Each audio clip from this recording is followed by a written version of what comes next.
Hari ini kita masuk bab baru, bab keempat, kadar tindak balas. Okey, kadar tindak balas. Okey, bahagian pertama yang kita nak tengok ialah pengenalan.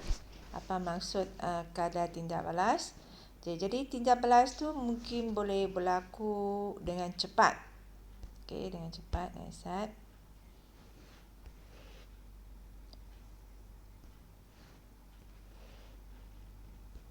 Okey, tindak balas ni, tindak balas mungkin dia cepat. Okey, maksudnya sat saja ataupun dia perlahan.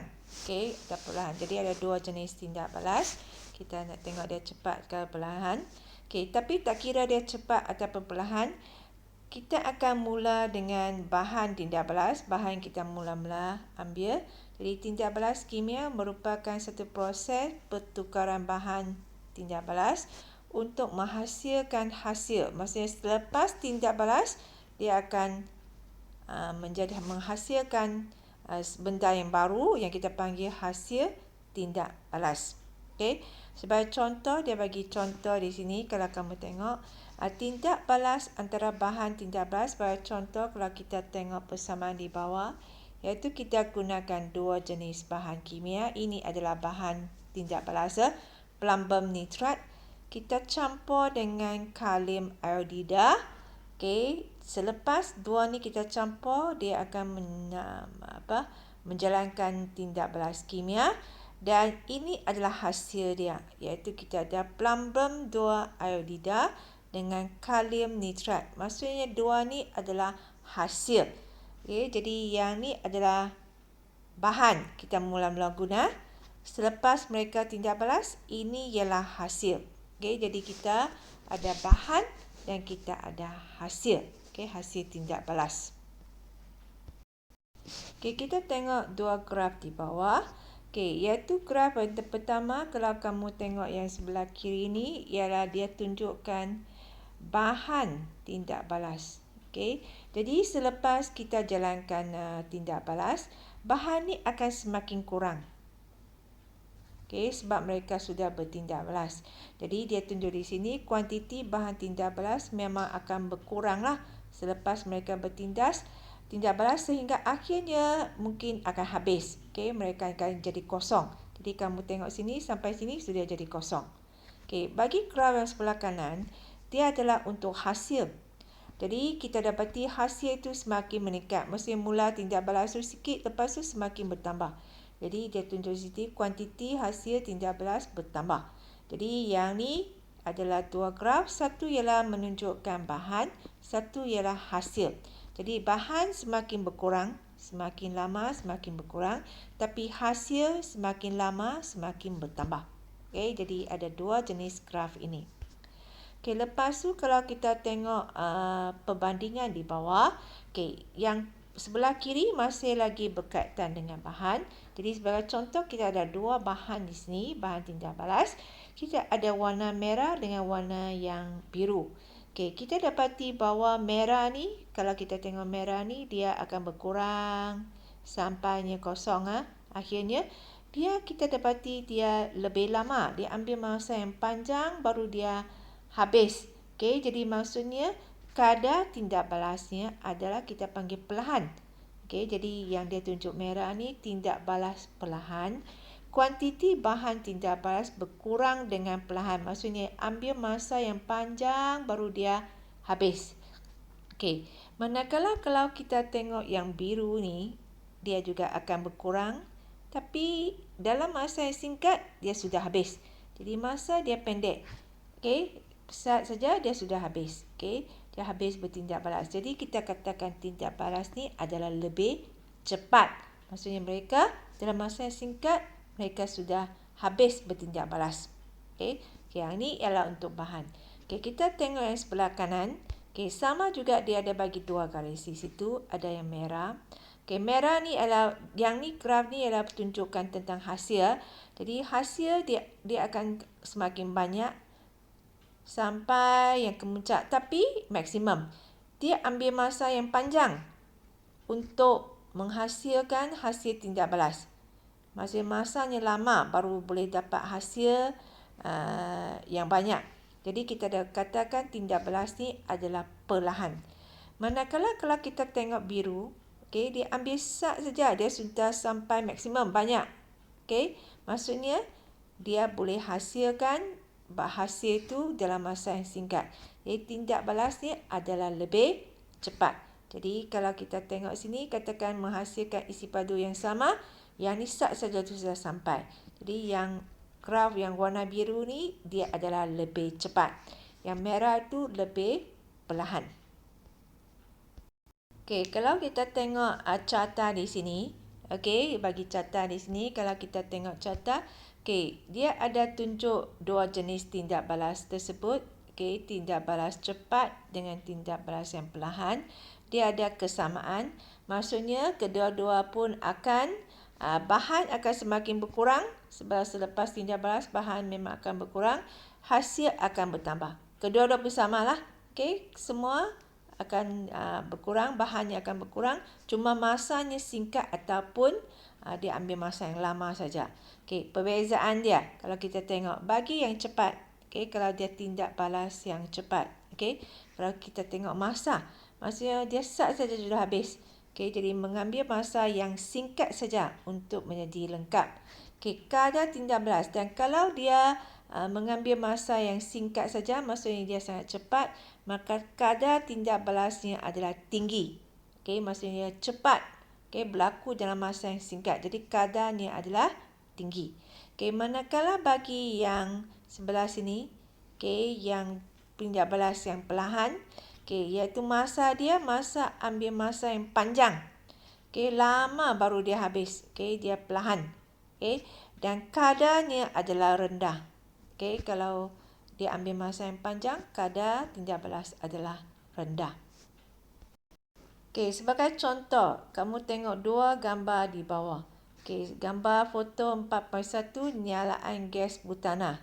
Okey, yang tu yang kamu guna tu, yang masuk dengan gas tu, kamu boleh hasilkan nyala api. Manakala bagi yang gambar raja 4.2 ialah pengaratan besi. Besi itu akan jadi karat. Jadi kedua-dua ni adalah tindak balas kimia. Jadi manakah kalau kamu tengok di sini, tindak balas ni adalah cepat dan manakah yang perlahan, lambat. Okey, kalau kamu tengok sini, mana yang cepat, maksudnya dia akan cepat habis.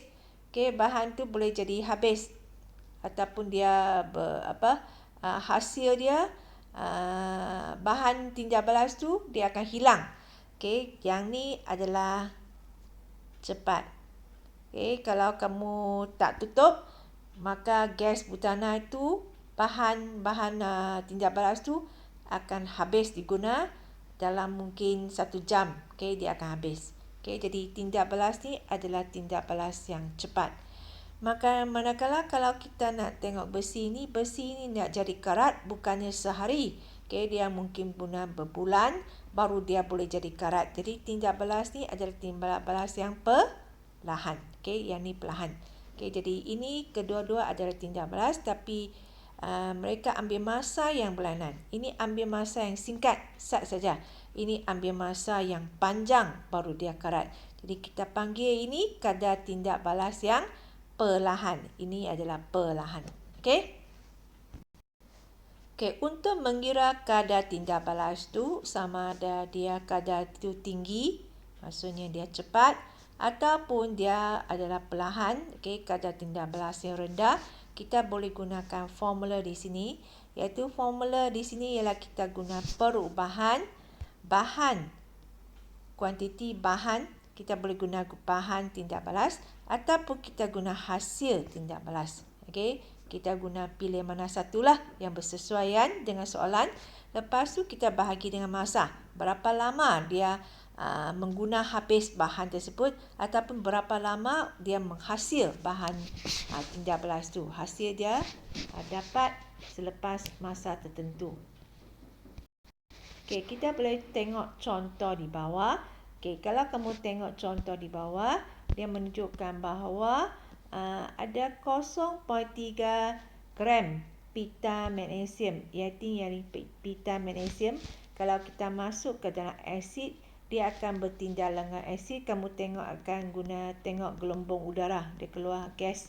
Okey, dan kamu dapati bahawa pita magnesium ni akan menjadi semakin kecil. Okey, dan akhirnya dia hilang lah. Maksudnya dia sudah habis tindak balas. Jadi sebenarnya pita magnesium ni adalah bahan tindak balas, dan akhirnya bahan tu semakin kurang sampai akhirnya dia akan jadi kosong lah, tak ada lagi lah. Dan kita dapati masa yang diambil ialah 30 saat. Okey, dia sudah habis bertindak balas. Okey, dan untuk mengira kadar tindak balas, kita boleh gunakan bahan ataupun pita magnesium tu yang kita guna, iaitu adalah bahan tindak balas. Jadi kita boleh gunakan bahan tindak balas, iaitu pengurangan GC magnesium, iaitu mula-mula 0.3, akhirnya jadi kosong, maksudnya sudah habis guna, dan masa yang diambil ialah 30 saat. Jadi kita bahagi, kita dapati kadar tindak balas itu adalah 0.01 gram per saat. Okey, contoh yang seterusnya, kita boleh mengira kadar tindak balas melalui contoh sebagai contoh penghasilan isi padu. Maksudnya yang ni adalah hasil, iaitu isi padu gas hidrogen yang terhasil. Okey, jadi kita dapati hasil tindak balas tu semakin bertambah, iaitu isi padu gas hidrogen ni semakin bertambah. Okey, dan kalau kita tengok graf di sini, sebagai contoh dia nak minta kita cari hitungkan kadar tindak balas purata dalam minit pertama. Okey, jadi ini ialah dalam saat. Dalam satu saat ada 60 saat. Jadi ini maksudnya daripada 60. Jadi kalau kita tengok penyelesaian di bawah, daripada 60 maksudnya 1 minit. Okey, 60. Kita tengok isi padu yang terhasil adalah 20. Okey, sentimeter padu. Maka kita gunakan 20 sentimeter padu bahagi 60 saat. Okey, ataupun 1 minit lah. Jadi kita dapati jawapan dia adalah 0.33 cm padu per saat. Okey, bagi bahagian B ialah kita kena cari 2 minit pertama. Okey, 2 minit pertama maksudnya yang tadi kalau kita tengok iaitu 60 ialah minit pertama sebab 60 saat. Lepas tu kalau minit kedua maksudnya sudah 120 saat. Jadi kita tengok isi padu dia adalah 30. Jadi kita guna 30 bahagi 120 saat. Sebab 2 minit maksudnya 60 kali 2 dapat 120. Jadi kita dapat jawapan lah seperti yang ditunjukkan di situ. Okey, seterusnya dia nak dapat tindak balas dalam minit kedua. Okey, bukan 2 minit pertama, iaitu dalam minit kedua. Okey, dalam minit kedua ialah kita guna, ini ialah minit pertama, 0 sampai 60. Minit kedua ialah 60 sampai 20 ini. Kita panggil minit kedua. Jadi untuk minit yang kedua ni, kita ambil 30 tolak 20. Maksudnya untuk minit yang kedua ni saja.